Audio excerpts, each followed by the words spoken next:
News. An analysis by the Missouri Budget Project found hundreds of millions of dollars left over from the state's 2018 budget.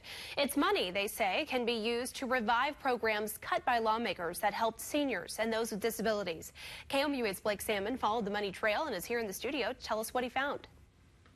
Emily, thanks to cuts in the 2018 budget, lawmakers slashed two programs. The first, known as MoRx, helped low-income seniors pay for prescription medications. The second provided in-home care service for those with disabilities. Now, people I talked to said while they'd like to see these programs return, they're not sure they will. According to the Missouri Budget Project, it would only take a bit of the $300+ million revenue bonus to fund the cut programs.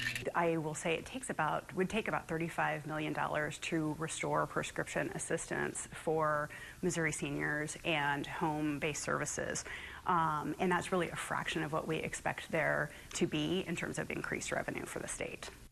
The program's revival would be welcome news for low-income seniors struggling to make ends meet. There are a lot of seniors who are making decisions about whether or not to pay for their rent or for their utilities or for their prescriptions. We do hear these stories on a regular basis. But there are still questions of funding thanks to upcoming tax cuts from 2014's Senate Bill 509. As those tax cuts go into effect, Missouri is going to see about $150 million less each year of implementation.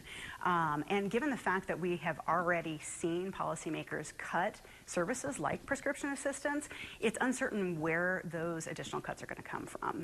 But whether or not the programs are revived, the need still remains. I think it's hard for those of us who don't struggle in this way to imagine how hard it is to meet some of your basic needs. Those can be life-saving services for seniors who need them.